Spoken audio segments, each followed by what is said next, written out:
vou iniciar o capítulo 21, ela terminou o 20, o 21, sedes perfeitos é o capítulo.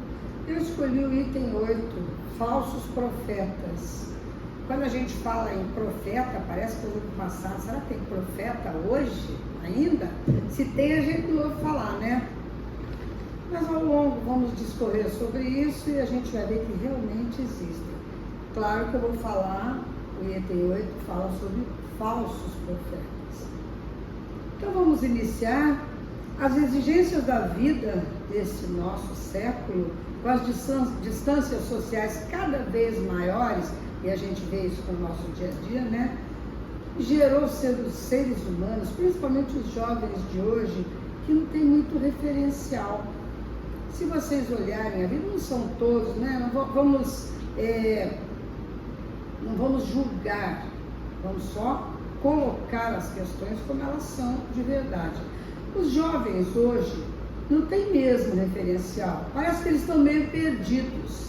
É só você se ligar nas redes sociais, na mídia, seja onde for, você vai ver que realmente isso é uma verdade. Eu estou, na minha idade, estarrecida, porque agora diz que os jovens estão tão desiludidos de serem humanos, que querem ser animais. Vocês já ouviram falar no tal do Therion? Essa semana eu ouvi uma outra denominação, já é uma evolução do Therion, mas essa eu não vou lembrar. Mas veja o ponto que nós chegamos. O ser humano está tão desiludido da condição de humano que ele quer ser um animal. E é até engraçado, gente. A gente andando igual cachorro. Tem uma menininha que ela diz que ela é coati. Eu nunca tinha notado isso, entende? Nós nunca tínhamos visto. Eu tenho certeza que nenhum de vocês aqui tinha visto esse negócio de Therion. Isso é muito triste, porque isso mostra uma condição que realmente nós não havíamos visto até agora. É uma insatisfação, é futilidade, é não ter conteúdo para prosseguir na vida, não é verdade? Ainda bem que não são todos os humanos, né? Senão não sei onde é que a gente ia parar. Por outro lado, o fascínio exercido pelas propostas de facilidade tornam esses jovens pouco receptivos, né? Apelo que não é do interesse deles, entra por aqui e sai por aqui. Então fica difícil você ajudar uma pessoa que tem um foco diferente e não quer ser ouvido naquilo que ele teria que ser, né? Muitas pessoas se sentem tentadas a mentir, a bajular, a fim de conseguir liderança, prestígio, e me parece que a humanidade está muito mais ligada em liderança, em prestígio, em acertos financeiros, do que com a própria espiritualidade, né? A gente anda dando muito pouca importância a essa parte, e uma importância muito maior à vida material e às coisas que ela nos podem dar, né? E é nesse contexto que aproveitadores aparecem travestidos de boas pessoas, falando em nome de Deus, apontando soluções para a vida, desde que não se dê muito trabalho, né?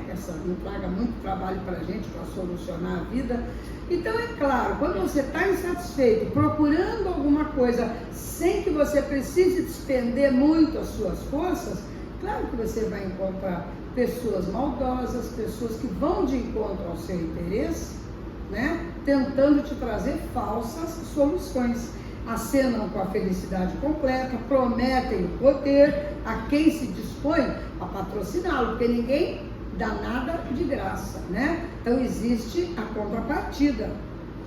São elementos perigosos, porque são espíritos ignorantes e maléficos. Espíritos bons não se prestam a isso, né? Nessa época de tão grandes mudanças, é importante saber em quem confiar, distinguir aquele que tem uma mensagem verdadeira que nos convoca à reflexão. Quantas vezes a gente ouve discursos tão fúteis, né? Não trazem conteúdo nenhum, não nos auxiliam em nada. Então a gente precisa aprender a distinguir aquele que traz alguma coisa que nós possamos usufruir. E esse usufruto não quer dizer material. usufruir para o bem-estar, para a melhoria como ser humano, como pessoa, né? Do ponto de vista espiritual, ponto de vista emocional. Em outras palavras, ouvir um profeta. Agora vem o nosso tema, né, gente? O que é um profeta? Segundo a Wikipédia, é um indivíduo que alega servir de intermediário entre alguma divindade, alguma entidade divina e a humanidade. As referências históricas nos remetem à personalidade com dons de adivinhação. No sentido evangélico, profeta tem uma significação ampla e profunda. É aquele que tem como missão instruir os homens e lhes revelar os mistérios da vida espiritual. Jesus é o nosso maior exemplo, na essência, né? O que é o verdadeiro profeta, o profeta perfeito em todos os sentidos. No entanto, ele mesmo, prevendo acontecimentos futuros, sabendo como a humanidade se comportava, nos advertiu quanto à existência de falsos profetas e nos deu também os meios de reconhecê-lo, porque não adianta você só dizer, olha, não confia no fulano, mas você tem que dar as condições, o porquê eu não posso confiar nesse fulano, né? A responsabilidade e a seriedade das ações são os divisores que separam os falsos dos verdadeiros profetas. Então a gente tem como distinguir. Numa palestra você, seja na casa espírita, seja onde for, uma palestra política, uma palestra sobre saúde, seja o tema que for, você distingue imediatamente a pessoa que tem o conhecimento e a pessoa que não tem, aquela que está tentando te iludir e aquela que vem de coração aberto para te trazer alguma coisa que você possa realmente aproveitar. Quem são os falsos profetas? São os que, embora conscientes do erro que estão cometendo, continuam manipulando as pessoas por interesse, por egoísmo e, em última análise, por maldade. Fazem prevalecer suas ideias, confundindo as almas simples e confiantes, valendo-se do nome de Deus para alcançar seus objetivos. A gente vê isso todos os dias. Nós vemos pessoas falando em nome de Deus, pedindo em nome de Deus. Quantas guerras não existiram ao longo da história em nome de Deus? Ainda não temos dissidências no mundo em nome de Deus? São dominadores, orgulhosos, exclusivistas, exploram o conhecimento que possuem em proveito da ambição e do lucro fácil. Olha, o falso profeta é uma pessoa que tem conhecimento, via de regra. Ele abusa desse poder, ele abusa desse conhecimento. Então ele mostra, ele faz isso com as pessoas mais simplórias, aqueles que vão acreditar nele piamente e fazer tudo aquilo que ele quer, né? Ele se atribui poderes sobrenaturais, de vez em quando eu tiro. Ele se atribui poderes sobrenaturais.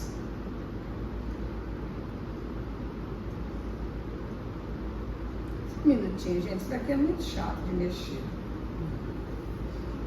Semeiam a desunião, retardam a obra de emancipação da humanidade, claro, né? Temos falsos profetas para todo lado. Com o avanço tecnológico, a gente não tem mais discurso nas praças, então nós temos que ficar atento. Rede social é onde está o cerne de todas as maldades. Tem muito valor, claro que tem, mas a parte ruim também pega pesado, não é? As fake news, por exemplo, são a modernidade, onde os falsos profetas proferem o que lhe convém para alcançar o seu intento, né? Mas, gente, por que será que a humanidade ainda hoje se deixa enganar pelos falsos profetas? Por que será que a gente vai com sede nesse pote?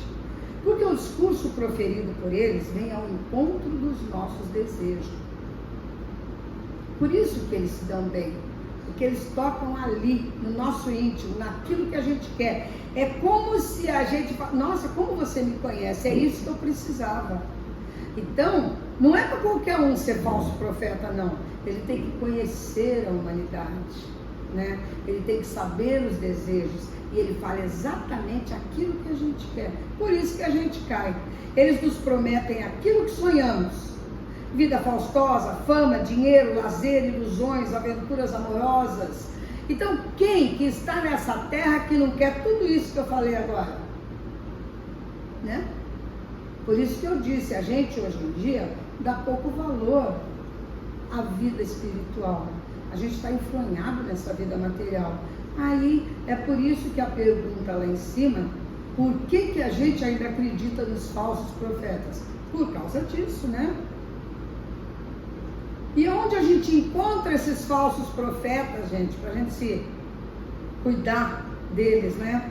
Bom, na religião, quando mantém os adeptos na cegueira espiritual para conquistar privilégios, proveitos materiais, transmitindo de acordo com o seu interesse. Então, dentro das igrejas, dos templos, das capelas, das salas, das casas espíritas, seja qual for, nós temos os falsos profetas. Aquele que vem aqui, promete um monte de coisa, e a gente cai como um patinho. Porque, como eu disse, eles vão no cerne dos nossos desejos. Aí a gente acredita. Na ciência, quando nega Deus pregando materialismo, isso é muito comum entre os cientistas, não é verdade? Eles se influem de tal maneira na ciência, na solução dessas coisas, que eles passam a ser não descrentes de Deus, mas eles tentam ser maiores do que a divindade. Por isso eles negam Deus. Na política, quando promete sabendo que não vai cumprir, quando sustenta a candidatura na base de mentira e na produção de ilusões. Eu acho que os falsos profetas estão mais aí, tanto na religião quanto na política. Isso daí eu não preciso nem dizer, é só você ouvir um discurso político, deixa ele ganhar e depois você vai lá e cobra cada item do que ele prometeu. Nem 10% você consegue disso, né? Na casa espírita, quando a mediunidade for comercializada, isso infelizmente existe. É contra esses impostores que Jesus nos alerta. É contra eles que nós devemos nos manter em guarda. São pessoas que exploram a credulidade alheia e acham cômodo viver às expensas daqueles que os escutam. É cômodo mesmo, né, gente?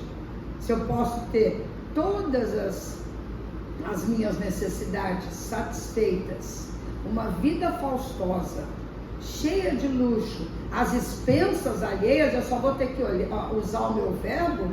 É fácil, é tentador. Deus, em sua sapiência, somente confiaria uma missão dessa, uma missão de profeta, que é tão importante, somente para aquele que é capaz, que ele sabe que é capaz de a cumprir. Porque grandes missões trazem pesados fardos, que esmagaria o homem carente de forças para carregá-lo.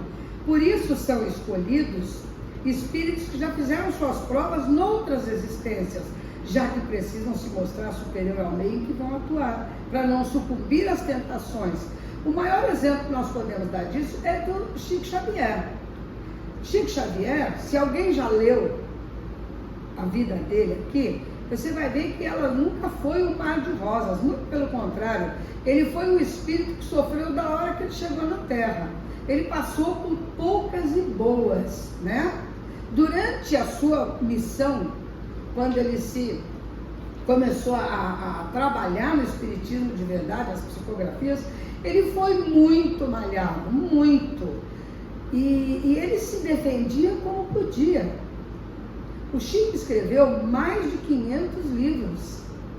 Se nós pegarmos um escritor comum, ele escreveu no máximo, vamos dizer, com muita categoria, 10, 15 livros, ele está milhardário.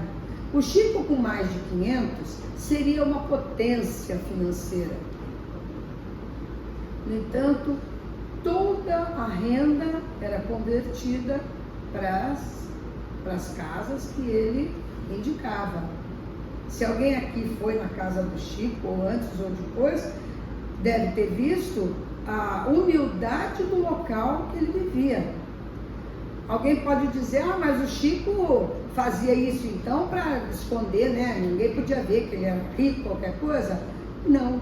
O espírito da estirpe do Chico Xavier não olha para as coisas materiais como nós olhamos. O dinheiro para ele não tem o fascínio que tem para nós. A aquisição de coisas materiais para ele não tinha nenhum tipo de tentação, de vontade e de alegria de possuir. Era um espírito superior. As coisas da terra eram muito pequenas para ele. Tudo isso que para nós é tão bom, não fazia a felicidade dele, né? Então ele sim, foi o espírito escolhido, o verdadeiro profeta. Veio, espalhou a sua mensagem e foi embora. Só mensagem de bem. A obra dele continua, né? Nós temos também o Gandhi, né? O Gandhi também foi um homem que fez uma revolução sem derrubar uma gota de sangue. São espíritos que vieram para auxiliar a humanidade. São os verdadeiros profetas. E não esses que hoje a gente vê por aí, que só tenta tirar o que a gente tem, não é verdade? Vamos ficar atentos e aprender a distinguir, como Cristo disse, os verdadeiros dos falsos profetas. Muito obrigada.